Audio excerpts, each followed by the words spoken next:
Bonjour à tous et bienvenue dans cette vidéo ici, Hiroshi Crypto. Je me réjouis de vous retrouver pour une nouvelle vidéo où on va parler de plein de choses. On va parler de l'actualité des crypto-monnaies.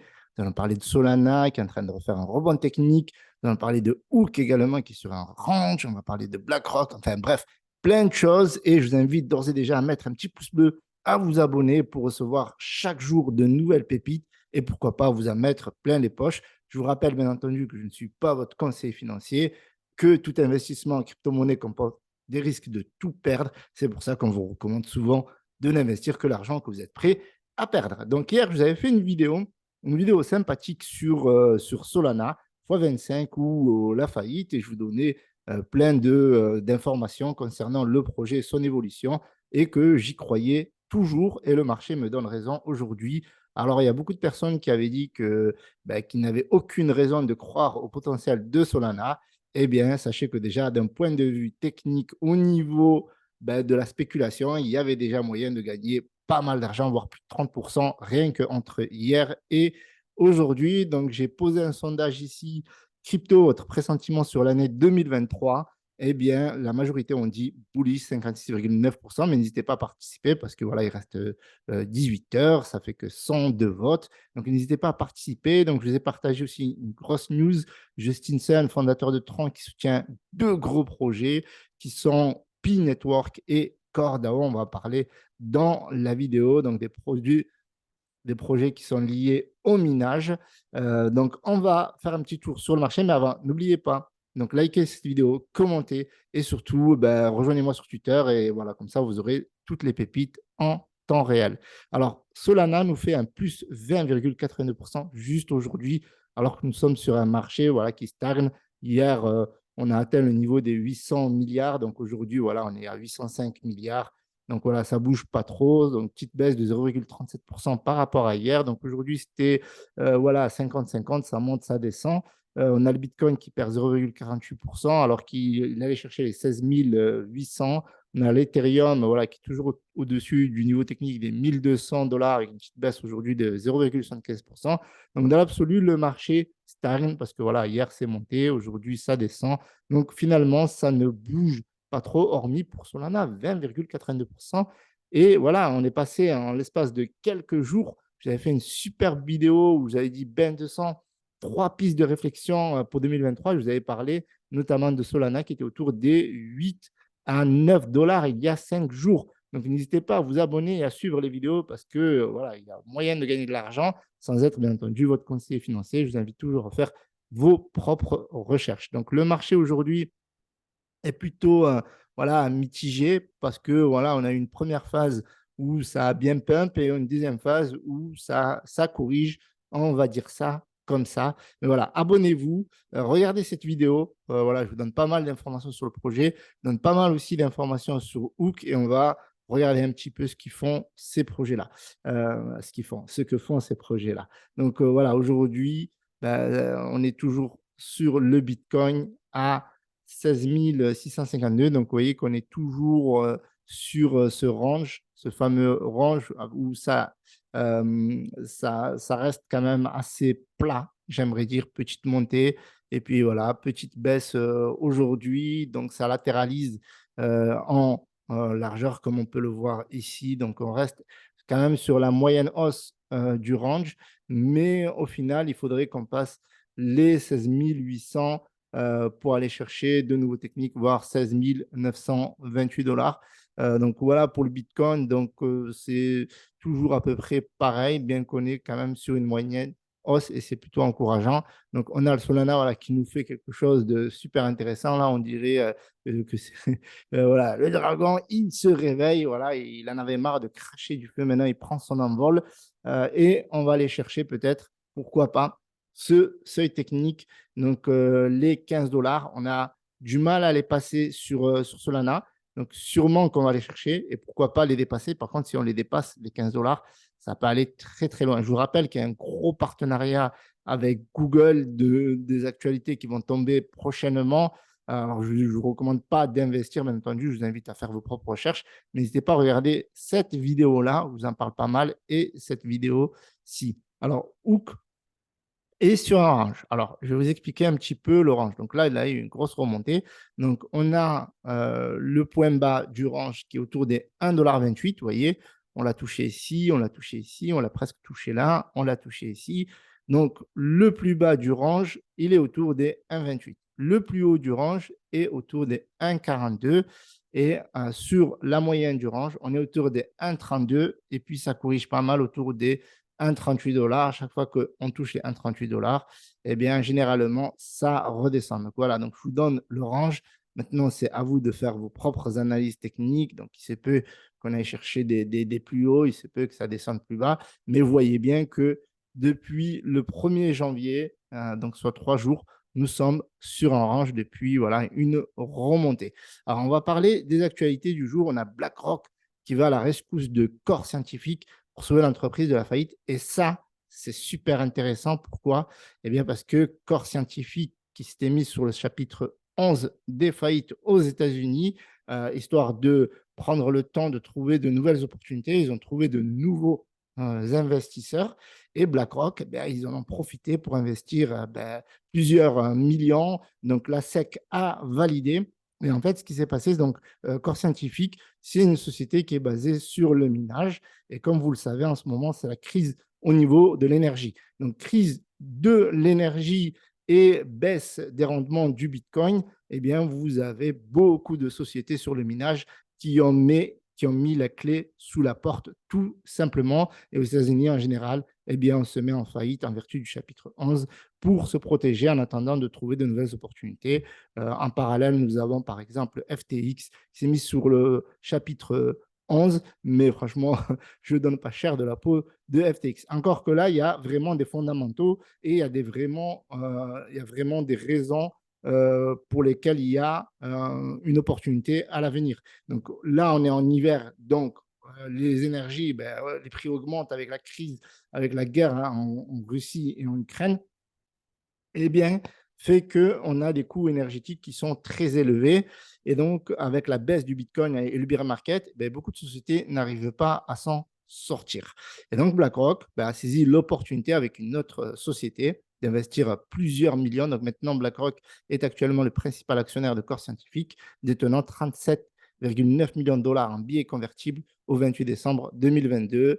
Donc, voilà, donc BlackRock qui a saisi l'opportunité parce que ça prouve aussi qu'on a donc des institutions, des hedge funds qui, qui pensent que le minage, déjà, c'est une grosse opportunité, mais la crypto-monnaie va rebondir. Parce que si ils achètent aujourd'hui cette société, c'est parce qu'ils pensent que le Bitcoin va remonter et que les coûts énergétiques vont baisser et donc ils vont pouvoir faire beaucoup de profits à l'avenir. Donc, je vous mettrai tous les articles dans la description, à savoir que Core Scientific est coté en bourse, mais aujourd'hui, il ne pèse seulement que 0,05 centimes d'euros. À savoir qu'ils ont perdu 99% de leur valeur. Il faut savoir qu'au 25 mars 2022, par exemple, ils étaient autour des 7,80 et on avait un plus haut autour des 8 $, il me semble. Voilà, donc 7,80, 8 $. Et donc, ils ont perdu 99,36%. Et donc, avec de gros investisseurs comme BlackRock et d'autres, eh bien, je pense qu'il y a un potentiel aussi d'investir sur Core Scientifique, bien entendu. Ceci n'est pas une incitation à l'achat ou un conseil d'investissement. Faites vos propres recherches, mais vous voyez l'opportunité. S'il y a de gros hedge funds qui croient en ce projet-là et qui investissent dessus, cela peut rebondir. D'ailleurs, on vous donne aussi ces informations s'il le fait et que si la société refait surface, les détenteurs de ces billets convertibles pourront les transformer en actions. Donc, autre news, on a Justin Sun qui n'arrête pas de tweeter en ce moment. Justin Sun qui tweet en faveur des projets Pi Network et Cordao. Il faut savoir que Justin Sun, c'est le fondateur de Tron, qu'il a 3,4 millions de followers et qu'il est aussi advisor sur UOB qui est un exchange centralisé. Et donc, il invite sa communauté à participer à ces différents sondages pour savoir s'il faut lister Pi lorsque, bien entendu, le token sortira ou alors Core DAO, donc voilà, sur UOB, et la communauté a répondu favorablement. Il faut savoir que P-Network et Core DAO, donc ce sont deux crypto-monnaies qui sont liées, enfin deux crypto-monnaies, donc deux projets, parce que P-Network n'est pas encore sorti. Donc c'est un projet de mining sur mobile afin de favoriser l'adoption du minage au plus grand nombre. Et il y a énormément de personnes qui suivent ces projets qui sont dans le mining, enfin, basés sur un algorithme. Vous vous doutez bien parce que c'est basé sur le mobile.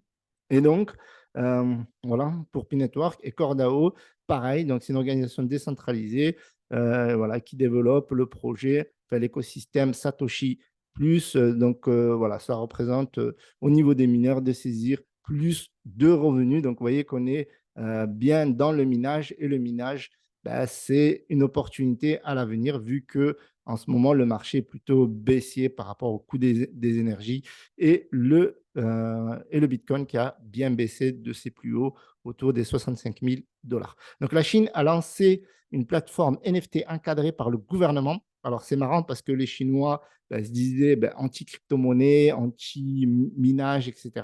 Et pourtant, ils sont ouverts aux NFT, donc aux tokens non fungibles. Les Chinois pourront obtenir légalement des jetons non fungibles grâce à cette nouvelle marketplace. Donc, lors d'une cérémonie organisée à Pékin, le gouvernement chinois a annoncé le lancement de sa plateforme NFT dès le 1er janvier 2023. Cette annonce peut surprendre puisque la Chine avait décidé en 2021 de bannir l'utilisation des crypto-monnaies. Donc, la Chine développe une blockchain dédiée à ce projet. Donc, ça, c'est juste énorme parce que voilà, on a un pays avec plus de 1,4 milliard de Chinois qui auront la possibilité de trader des NFT, de pouvoir avoir de l'information sur la blockchain, parce que vous connaissez la Chine, ça brille beaucoup d'informations. Donc, pour l'instant, ils sont ouverts sur l'art, etc. Donc, ça va venir. Donc, le jour où voilà, la crypto-monnaie va se démocratiser dans l'empire du milieu, on n'a qu'à bien se tenir avec le Bitcoin qui risque de monter énormément. Voilà, donc actuellement, c'est toujours interdit d'investir ou de miner du Bitcoin. Par contre, les NFT, ça va être une opportunité, en tout cas pour les Chinois, parce que cette plateforme-là sera fermée à ce pays. Alors, pour poursuivre, donc là, on va passer sur un côté un petit peu économique.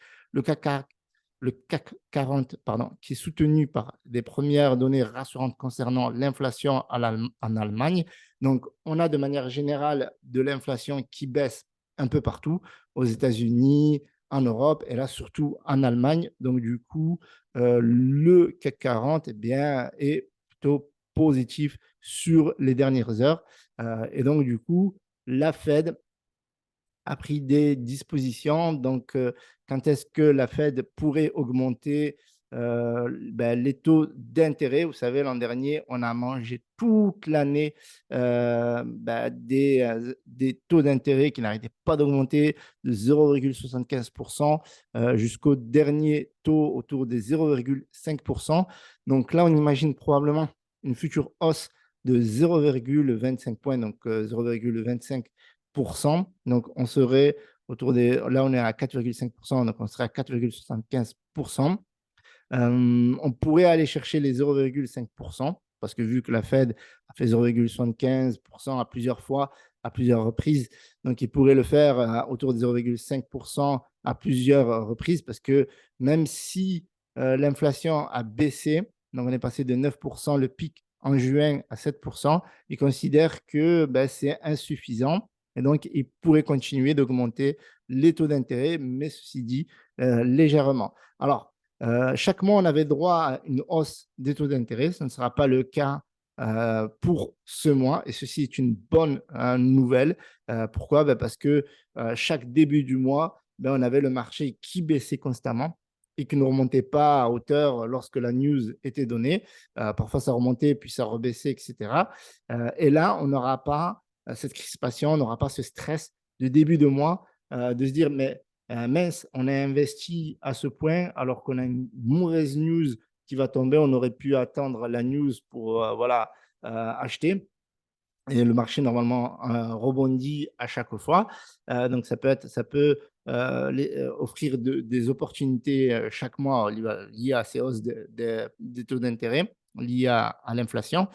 Et voilà, moi, je ne vous cache pas qu'en 2022, j'ai été pris au piège plusieurs fois, c'est-à-dire que fois, j'investissais le 28, le 29 ou alors le premier, et j'oubliais que le 3, ben, on avait la sanction. Et donc là, ben, pour ce janvier, ils ont dit non, non, on reviendra début février. Et donc, début février, alors faites pas l'erreur, alors ceci n'est pas un conseil financier, mais ne faites pas l'erreur d'investir fin janvier ou 1er février, alors qu'on risque d'avoir la mauvaise nouvelle, entre guillemets. Vous savez, les gens achètent la rumeur et vendent la news. Là, en général, ben, ils achètent la news et vendent la news. Voilà. Donc, ils savent qu'il y aura une hausse au début du mois de février. Donc, quand cette news tombe, eh bien, ils ont tendance voilà, à faire l'inverse. Donc, c'est-à-dire qu'au départ, ils vendent et puis après, ils achètent. Voilà. J'espère que j'ai été clair.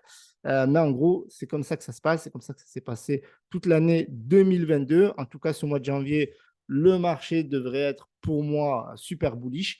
Et d'ailleurs, je suis d'accord avec ce sondage, mais ce que je suis étonné, c'est que j'avais fait un sondage assez similaire et on avait un résultat qui était complètement différent. Alors, vous voyez que quand le marché est baissier, ben, la plupart des gens sont pessimistes. Vous voyez, donc là, par exemple, le 28 décembre, le marché était ultra baissier. Et donc, qu'est-ce que j'avais dit? Se stabiliser, continuer à baisser donc pour 2023. Et donc, la plupart des gens ont répondu, ben, va continuer à baisser, repartir à la hausse 25,9% sans avis. Alors qu'aujourd'hui, on a plutôt l'inverse. Alors que voilà, entre le 28 et le 3, il s'est passé quoi? 5, 6 jours. Et les gens pensent que le marché va être bullish. Donc voilà, attention à l'effet moutonnier, attention au bull trap, au bull flag, etc. Voilà, tombez pas dans le piège du FOMO. Mais c'est pas parce qu'aujourd'hui, ben, c'était aussi, en tout cas en début de journée, il y a 5 heures, voilà, en plus c'était super haussier, que le marché sera haussier toute l'année. D'ailleurs, il n'y a qu'à voir en fin d'après-midi, le marché baisse. Alors peut-être que certains pensent qu'il va y avoir la hausse des taux d'intérêt début janvier, peut-être qu'ils n'ont pas l'information. N'hésitez pas à leur partager cette vidéo, likez-la, commentez. N'hésitez pas à commenter ce que vous pensez de cette vidéo, s'il y a quelque chose qui vous a intéressé. N'hésitez pas à le partager avec vous, je me ferai un plaisir d'y répondre. Je vous remercie d'avoir visionné cette vidéo. Likez, commentez, abonnez-vous. Super important pour ne plus rater aucune news. N'hésitez pas à me suivre sur Twitter également, participer au sondage. Voilà, quant à moi, je vous remercie d'avoir visionné cette vidéo. C'était Hiroshi.